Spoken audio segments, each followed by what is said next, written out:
Hello everyone. My name is Joe Cox and thank you for tuning in to Joe C. Cox Photo. As always, we do have a new client for the video. Second, this is an unscripted video. And third, this video will cover my own personal workflows. So there will be some things included, some things excluded.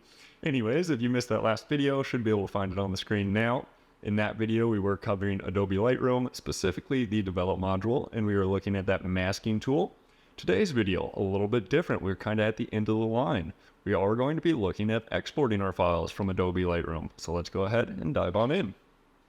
First thing you will notice up top is we are back in our library module now. And our library module does have two different ways that we can export our files. So the first is if you just go down to this export button down in the left, click on that, you'll notice it opens up our export menu. I'm going to hit cancel. The second way though is if you go up into the file menu, you can scroll down to export as well. And now with our export menu open, I am going to go over basically everything that I do to export my photos. So first and foremost, we do want to export to my hard drive. You could either select email or CD, but I don't want those. I want it to go back onto my computer's hard drive. And we're going to start up top at export location. So if we click to open that, you'll notice the first thing is export to. In this case, we are going to export this photo to my desktop. Additionally, moving down, you will see that I am going to put it into a new subfolder. So in my desktop, it will create a new folder to put this photo. And I have named this subfolder Lightroom Export Example. If you want to, you could go ahead and click add to this catalog. So that means after you export the file, it will also get picked back up and put into your Lightroom catalog. I don't want that, so I'm going to click that off. Existing files, I recommend always having it on Ask What to Do. So if you ever have two files that have the same name, I really like it when it comes up with a warning and says, hey, what do you want to do? Do you want to overwrite the file that's in there? Do you want to use a unique name for it? Or like, what should we do? So I do like it always asking me what to do. That being said, you can also see that you could choose a new name for the exported file, which it will just automatically do if it detected two of the same duplicates. It could overwrite that previous without warning, which I personally hate, or it could just skip over it and do whatever it thinks is best. Personally, I like it asking me what I would like to do. Then closing that down, moving down to file naming. So you can rename the file, or if you unclick it, it will just keep the file's original naming. But in this case, I do want to rename the file to a custom name, and you will see all of these options in here. Or you could even make your own kind of like rename to edit, essentially, so you can see all these different options. But I want to cancel out of that. And in this case, we're going to rename to a custom name. The custom text or the custom title is going to be Lightroom Leaf Photo, and then that is what it's showing me. The example for this is going to be Lightroom Leaf Photo.jpg. Extensions, I never mess with. I just keep that on lowercase. Closing file naming. We are going to skip over video. I don't recommend using Lightroom for video. If you can, go get Premiere Pro, go get After Effects, go get something else, DaVinci, Final Cut. I just don't think Lightroom is probably the best bet for video formats. So I'm going to skip over that today.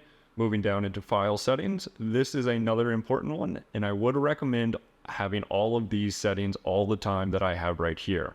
So our image format is going to be a JPEG.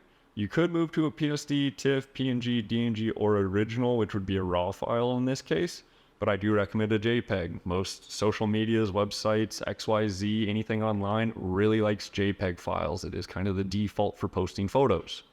Additionally, color space. I do recommend having this sRGB.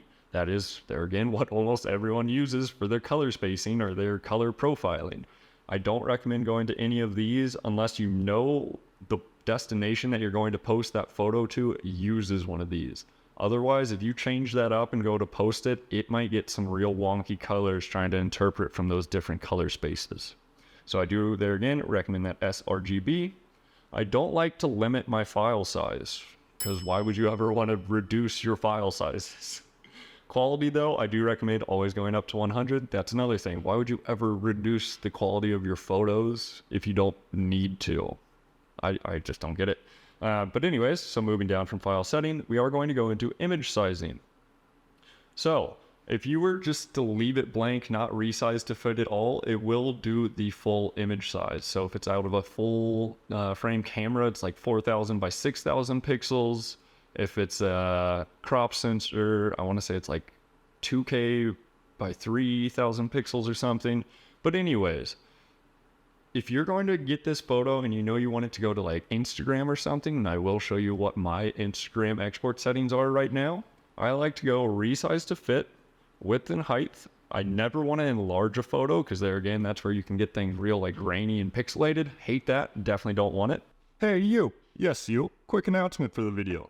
Did you know I make merch like coffee cups so you can always be sipping your favorite drink, hoodies so you can always be looking stylish, or even wall art to make sure that any room you're in feels like home. And there's so much more. And the best part is it's always getting added to. So not only do your contributions help improve this channel and further educate more people, but also the portion of those proceeds go to supporting the Simplify in America's Fund. So what are you waiting for? Go check out the link below and make sure you get after some of that cool merch. But I love you, you're beautiful people, and always remember that. Now let's get back to the video. But you'll notice we have a width and a height, and I'm currently at 2160 and 2700 pixels. So when Instagram posts photos, it posts photos at 1080 by 1350. That is the max size that it'll allow it. I like to go double that and let Instagram recrop or compress my photo down to what it likes. Additionally, resolution, and I always do recommend pixels per inch or PPI, but the resolution can be a big one. If you know your photo is going to be going to an online like screen, use 72 pixels per inch. Don't go above it. It will start to mess with your photo quality and will make it actually look worse because when you post it, it is going to try and compress that file. And if it's way blown out, it's going to have a very hard time. So 72 PPI for screens.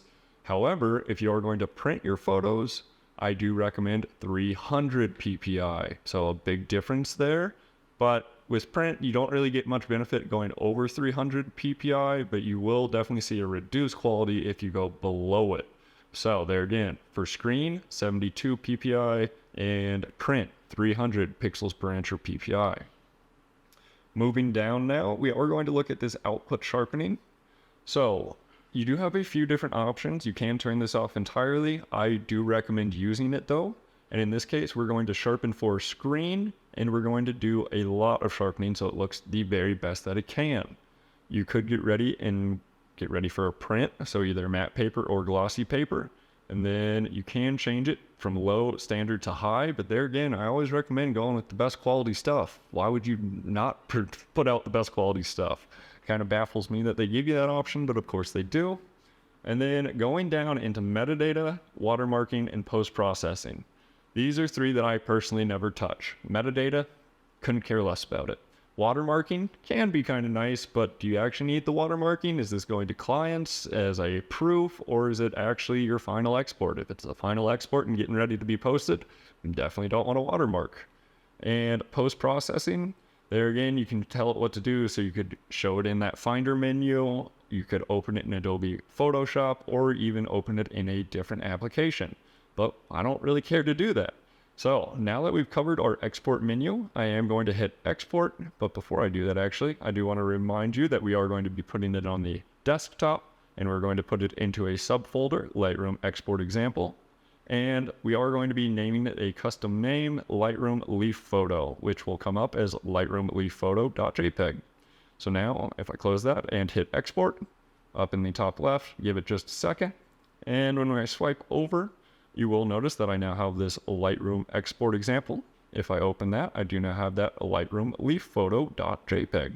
And if I open that, there's our photo. So that is going to cover today's video. Exporting is super simple stuff. Can look a little intimidating because yeah, it gives you a ton of options. And if you don't know the specific values that you're looking for, it's kind of just like feeling like you're wandering around in the dark. So I hope this did clear some things up. There again, if you're posting to Instagram, 72 PPI, and then I do recommend that 2160 by 2700. But As always, I appreciate you guys tuning in, and don't forget to subscribe. I am releasing a lot of good information right now.